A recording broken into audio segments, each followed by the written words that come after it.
In this video, we'll be taking a look at one NFL game happening on January 25th, 2026 and providing you with a free team pick and total pick for this game, so 2 picks in total. Welcome back to Cash Out Sports. Let's dive right into it. Oh, and don't forget to subscribe and to click the bell icon to get notified as soon as these videos get released so that you have more time to plan out your bets as we provide these videos on a daily basis. I can guarantee that you'll have all the important information that you'll need on this one NFL game after fully watching this video.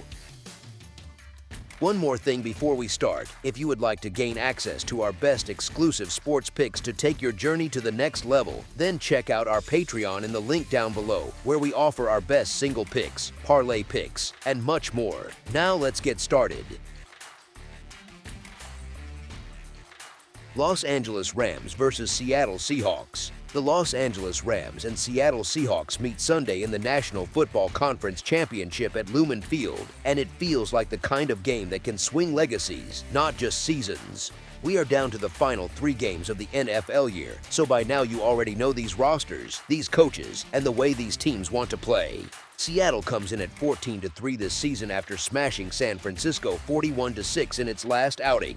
That type of blowout in a playoff setting sends a message, even if the final score can sometimes hide a few cracks underneath. Los Angeles sits at 12-5 this year after grinding out an overtime win over Chicago, 20-17. It was not glamorous, but in January nobody complains about ugly wins as long as the locker room is louder than the flight home. These two know each other inside out. They have spent the last 4 months neck and neck at the top of the National Football Conference West, trading jabs like 2 rivals who already know each other's favorite moves. Sunday will be their 3rd meeting of the season, and that kind of mutual familiarity cuts both ways. It makes handicapping tougher because there are no secret game plans or surprise wrinkles waiting in a back pocket. The Rams have already felt the physical edge and detail of Seattle's defense, and the Seahawks have already dealt with the high-powered, quick-striking nature of the Rams' offense. Nobody is walking into this one wide-eyed. If you stack up the numbers from their first 2 clashes this season, the performances line up in a surprisingly even way. Yardage, first downs, stretches of control, they tell a story of 2 teams that can push each other right to the wire. That is why the spread feels so important here, because margins look small before the ball is even kicked. Where things tilt more clearly is at quarterback. Sam Darnold has quietly pieced together 2 excellent regular seasons as the starting passer for 2 different offenses. Between his time with the Vikings and now the Seahawks, he has lost only 6 regular season games over the last 2 years, which is no small feat in a league built on parity. The catch, of course, is that the regular season and the playoffs are different animals. Last Saturday, Darnold did not have to do much in that blowout of the 49ers. Seattle's special teams and defense handed him a 17-0 cushion almost immediately, and from there his job was more about steering than flying. He threw only 17 passes, completed 12 of them, and finished with a modest 124 passing yards. Markets shifted positively because the final score was so dominant, but if we are honest, that particular game did not tell us anything new about Darnold's ability to handle playoff pressure. His other postseason memory as a starting quarterback is not flattering. In his only previous playoff game as a pro, he struggled badly, and that collapse came against these same Rams. Last January, Los Angeles, with a young defense that has now matured and become more consistent, ranking 10th in total defensive expected points added, completely unsettled him. They sacked him 9 times, forced a fumble, and picked off one of his passes. You could argue that he had better surrounding offensive talent in Minnesota as well, even though his 2024 Vikings and this season's Seahawks both rank 15th in total expected points added. That history hangs in the air for this matchup. On the other sideline, Matthew Stafford and Sean McVay have already lived through these stages. They know the rhythm of championship week, the pressure, and the way each possession suddenly feels heavier. Seattle's defense is absolutely for real, aggressive and disciplined, but the Rams already went into Lumen Field just 1 month ago and marched up and down the field for 581 yards. Stafford has been relentless this season, so much so that he is the clear favorite at -450 at FanDuel to win his first NFL MVP award. When a quarterback is playing at that level and paired with a coach who has already lifted a Lombardi trophy, it changes how you view tight spreads. Seattle's home field advantage is legitimate, and that crowd can swallow up snap counts and communication if the offense blinks. Their defense is good enough to choke out most opponents, and that deserves respect. Still, Los Angeles has championship experience in the building, and we have already seen that this Rams offense does not exactly freeze in big moments. Stafford has made a habit of delivering in high-leverage spots, while Darnold still has to prove that he can be calm and decisive when the stakes hit their peak.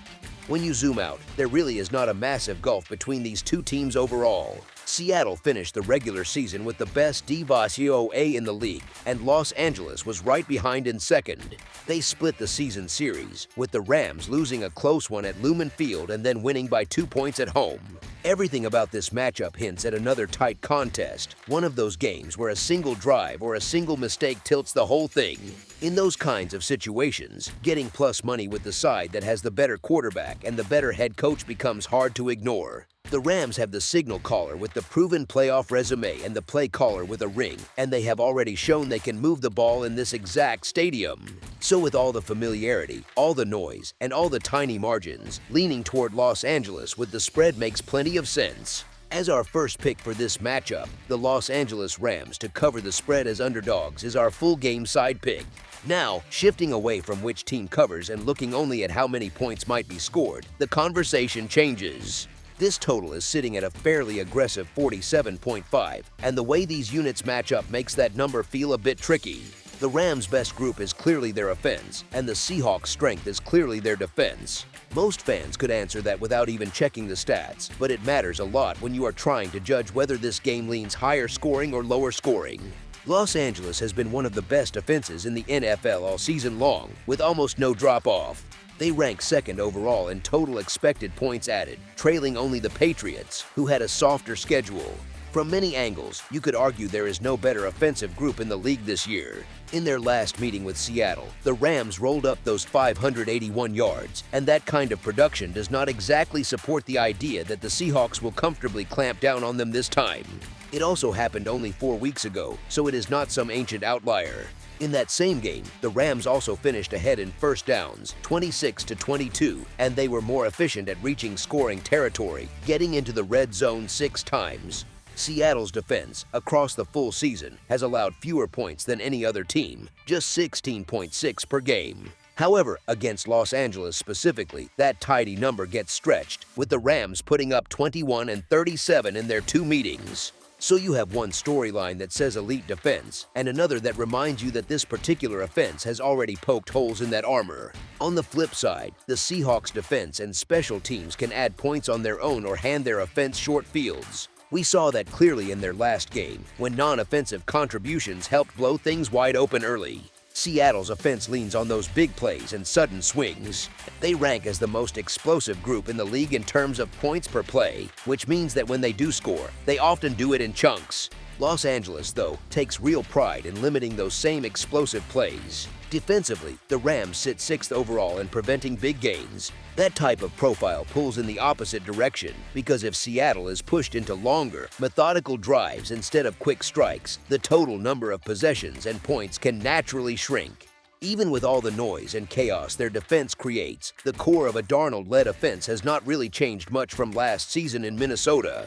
Many of his basic passing numbers were average then, and they are average now. His current season sits around 13th in pass yards per game and 28th in interceptions per game. The big scoring swings have often come from explosive pass plays and a defense that hands him repeated chances on short fields.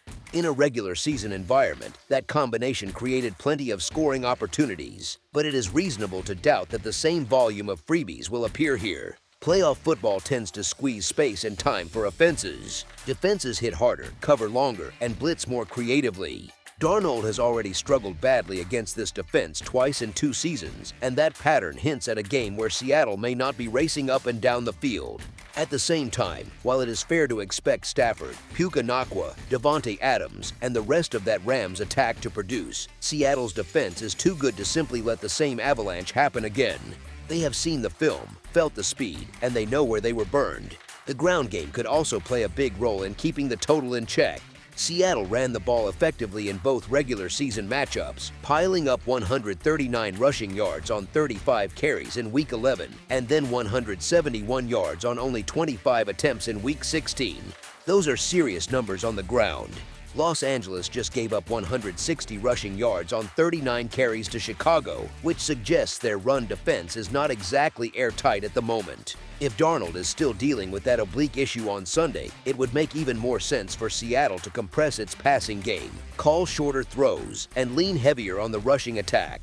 That style keeps gains shorter, the clock moving, and possessions fewer. Fewer drives usually means fewer scoring opportunities, even if both teams are relatively efficient.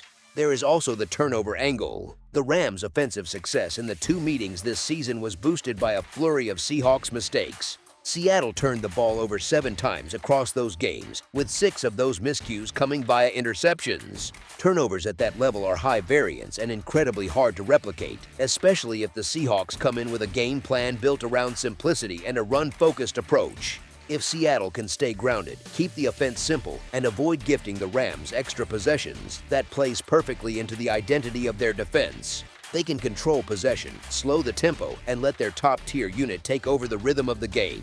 When you combine that approach with the Rams' ability to limit explosives and the playoff tendency toward tighter, more deliberate football, the recipe leans away from a full-on shootout. With the total sitting above the key number of 47, we are comfortable pushing against that market position. The matchups, the likely game plans, and the past turnover spikes all point toward a contest where scoring is more contained than recent outbursts might suggest. As our second pick for this matchup, under the projected total is our full game total pick. That's all for now, so if you have any other games you would like reviewed, then leave a comment down below with the game you would like analyzed, subscribe to our channel, leave a like on this video, and we'll get to it as soon as we possibly can. We would also love to hear your opinion on the picks presented to you in this video, whether you agree or disagree with them, so leave a comment down below and do let us know.